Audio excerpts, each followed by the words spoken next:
And let me welcome Richard Luskin, President and CEO of the New England Organ Bank, with his special introduction.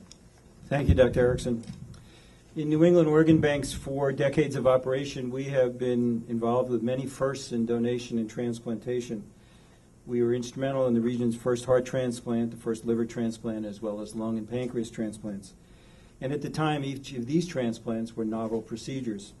And yet over time, they become standard life-saving treatments for thousands of people every year.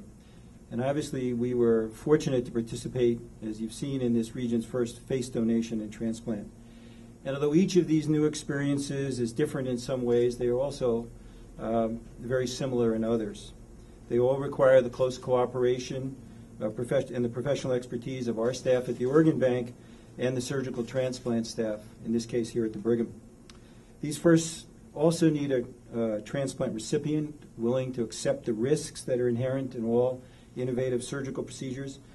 But most of all, for all these transplant breakthrough therapies to occur, it is necessary for the family who has suffered the death of a loved one to say yes. And yes, not just to the ordinary idea of donation, but to donation that is different and out of the ordinary. And it requires a donor family who, although they're struggling with their own personal grief, can place their trust in people and a process that offers a hope and for a better and longer life for someone they don't even know.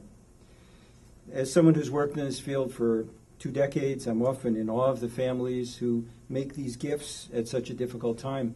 And so it's with great gratitude and admiration that I introduce to you Susan Whitman Helfgott, wife of the donor in this case, Joseph Helfgott. 1 month ago, my husband Joseph died during transplant surgery due to a weakened condition stemming from having waited too long for a heart. There is every reason to believe, had a donor heart been found sooner, Joseph would be alive today. He will miss our son's graduation from high school and another son's 8th grade graduation in a few weeks. He will miss mentoring his eldest son, with whom he worked daily. He will miss talking with his only daughter about her life and her newfound career. And we will miss him.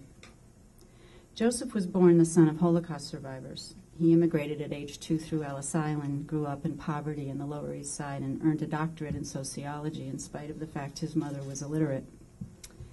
After mentoring students at NYU and Boston University for a decade, he found his niche mentoring Hollywood studios on the marketing of films such as Iron Man, Spider-Man, X-Men.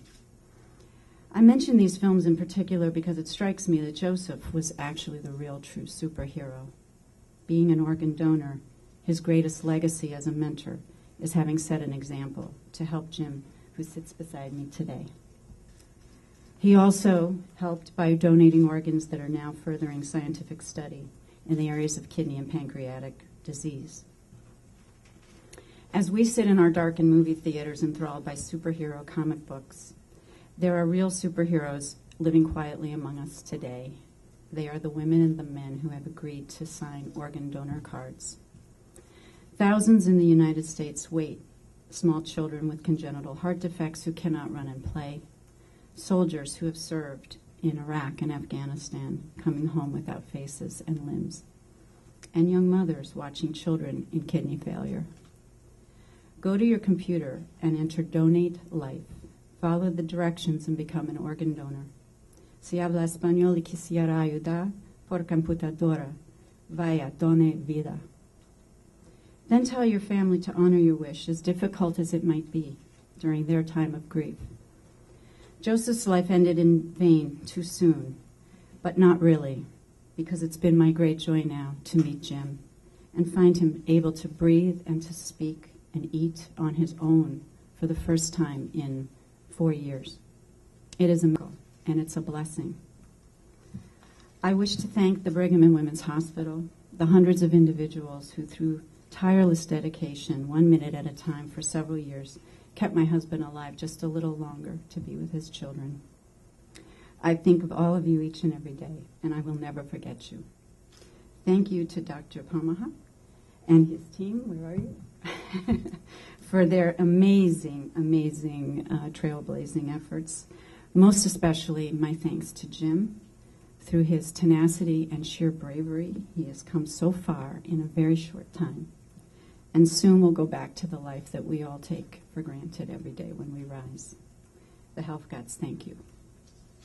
I want to thank everybody for joining us today, and I want to thank Brigham and Women's Hospital for its support and commitment to transplantation.